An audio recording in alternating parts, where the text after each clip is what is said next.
अस्सलामुअलैकुम, मेरा नाम मोहम्मद अहमद इकबाल है। उम्मीद करता हूँ आप सब खैरियत से होंगे। अगर आपने मेरे चैनल को सब्सक्राइब नहीं किया तो आप मेरे चैनल को सब्सक्राइब करें, और अगर आपने मेरी पहली वीडियो नहीं देखी तो उसका लिंक मैंने डिस्क्रिप्शन में दे दिया है, आप वहाँ से जाके आसानी से देख सकते हैं। दोस्तों, हमारा आज का टॉपिक था पैराग्राफ फॉर्मेटिंग इन वर्ड के अंदर पैराग्राफ फॉर्मेटिंग कैसे होती है। मैंने यहाँ पे पहले से ही वर्ड ओपन करके रखा हुआ है। डॉक्यूमेंट यहाँ पे राइट करना है, कोई भी डॉक्यूमेंट आपका, और मैं यहाँ पे प्रैक्टिस के लिए एक डॉक्यूमेंट ले लेता हूँ। कुछ इस तरह से एक पैराग्राफ आ जाएगा।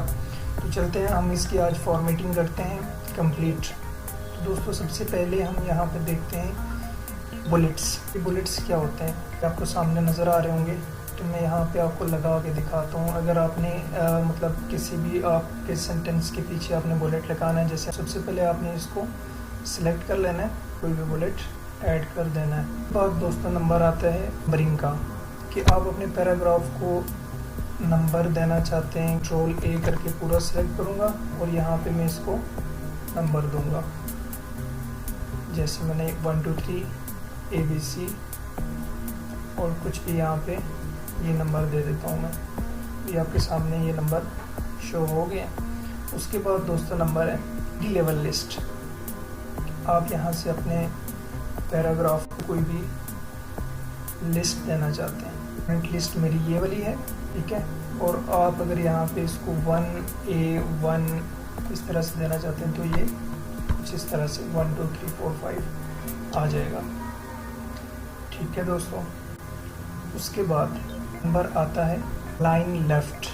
ये जो स्पेस बन रही है ये वाली, ये सारी ख़त्म हो जाएगी। तो मैं इसको क्लिक करता हूँ और ये लेफ़्ट से मेरी सारी स्पेस ख़त्म हो गई और राइट से इक्वल हो गया। यहाँ पे मैं इस वाले को करता हूँ सेंटर।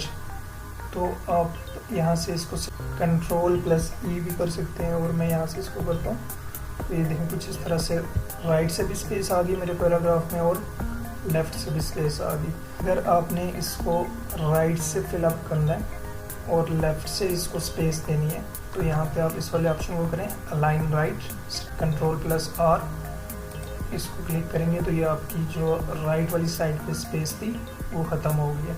अगर आपने इक्वल रखनी है तो आप यहाँ से जस्टिफाई के ऊपर क्लिक करेंगे, Ctrl+J, और यहाँ से आप इसको ये देख सकते हैं मेरी सिर्फ वो लाइन की स्पेस रह गई है जिसके अंदर आगे कोई वर्ड, कोई सेंटेंस है ही नहीं। यहाँ पे मेरा सेंटेंस कंप्लीट हो गया है। यहाँ पे जो स्पेस आ रही थी वो मेरी इसमें कवर अप हो गई है। उसके बाद है लाइन स्पेसिंग। ये जो पैराग्राफ है इसके अंदर जो लाइन की स्पेस है उसको हम यहाँ से बढ़ा भी सकते हैं, कम भी कर सकते हैं। तो ये मेरी अभी की जो स्पेस है 1.0 थी, मैं इसको 1.15 करता हूँ तो ये देख सकते हैं कुछ स्पेस यहाँ पे आ गई है। यहाँ पे मैं इसको 1.5 देता हूँ तो स्पेस ज़्यादा हो रही है। 2 पॉइंट कर देता हूँ तो ये भी ज़्यादा हो रही है। 3 पॉइंट करता हूँ तो कुछ इस तरह से हो जाएगी। पैराग्राफ से पहले अगर स्पेस ऐड करना चाहते हैं सिंपली आप यहाँ से इसको क्लिक करेंगे और ये ऐड स्पेस बिफोर पैराग्राफ। यहाँ पे पेज के अंदर आपकी स्पेस पैराग्राफ से पहले हो जाएगी। जैसे मैं ये करता हूँ तो ये देखें मेरा ग्राफ नीचे की तरफ आ गया, और मैं इसको रिमूव करता हूँ तो ये वापस उस जगह पे हो गया, ठीक हो गया। उसके बाद यहाँ पे आपको ये बॉक्स नज़र आ रहा होगा, इसको हम कहते हैं शेडिंग। अपने पेज के अंदर आप कोई भी अगर शेडिंग करना चाहते हैं तो यहाँ पे इसको क्लिक करें। आपने यहाँ पे कर्सर रखा हुआ है तो इसी के अंदर चेंज होगी, ये देख सकते हैं। और अगर आपने पूरे पेज के ऊपर करना है सिलेक्ट ऑल और यहाँ से इसको कंप्लीट कलर दे दें, ठीक हो गया। उसके बाद है आपको ये कॉर्नर पे नज़र आ रहा होगा, आप अपने पैराग्राफ के अंदर बॉर्डर कैसे लगा सकते हैं। यहाँ से आप सिंपल इसको क्लिक करेंगे तो ये आपके सामने बहुत सारे ऑप्शन आ जाएंगे। Bottom border, top border, left border, right border, no border. आपको कोई बॉर्डर नहीं चाहिए तो आप इसको नो बॉर्डर करेंगे। ऑल बॉर्डर चाहिए तो ये जहाँ पे आपने कर्सर अपने रखा हुआ है वहाँ पे ऑल बॉर्डर लग जाएगा। अगर आपने पूरे पैराग्राफ को बॉर्डर देना है तो यहाँ से आप इसको Ctrl+A करके सिलेक्ट ऑल कर लें और यहाँ से आप इसको ऑल बॉर्डर पे क्लिक करेंगे तो ये इस तरह से शो हो जाएगा, ठीक है। उसके बाद है यहाँ पे डिक्रीज इंडेंट। मतलब आपको अपना पैराग्राफ लेफ़्ट पे चाहिए, राइट पे चाहिए, तो यहाँ से इसको आप लेफ़्ट करें तो ये देखें जहाँ पे आपने कर्सर रखा हुआ है वही पैराग्राफ आपका लेफ़्ट राइट होगा। अगर आपने कंप्लीट पैराग्राफ को लेफ़्ट राइट करना है तो आप कंट्रोल ए करें और यहाँ से इसको लेफ़्ट राइट कर सकते हैं। और अगर आपने वापस राइट करना है तो यहाँ से आपको डिक्रीज करें तो ये वापस राइट पे आ जाएगा। उसके बाद है सॉर्टिंग। तो व्हाट इज सॉर्ट क्या होता है, वर्ड के अंदर ये कैसे काम करता है। और एक न्यू पैराग्राफ ऐड करता हूँ। फिर यहाँ पे मैंने कुछ वर्ड लिखे हैं, यहाँ से आप इसको सेलेक्ट करेंगे, ठीक है।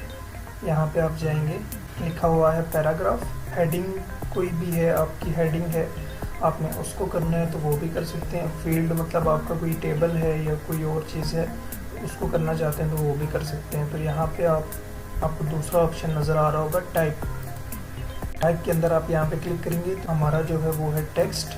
हम इसको टेक्स्ट को क्लिक करते हैं और यहाँ पे हमें चाहिए असेंडिंग ऑर्डर, ठीक है। और यहाँ पे आप इसको ओके कर दें तो ये देख सकते हैं ए के बाद बी के बाद डी। यहाँ पे हम इसको वापस डिसेंडिंग ऑर्डर में करते हैं तो यहाँ पे इसको सेलेक्ट करें तो ये देखिए हमारे पास फॉर्मेट में आ गया है। उसके बाद है दोस्तों यहाँ पे स्टाइल। आप अपने पैराग्राफ को हेडिंग देना चाहते हैं, जहाँ पे क्लिक करें और ये सारे आपके फॉर्मेट आप इसको हेडिंग देना चाहते हैं। यहाँ पे आप कोई अपना क्रिएट स्टाइल करना चाहते हैं तो यहाँ पे आप स्टाइल क्रिएट कर सकते हैं।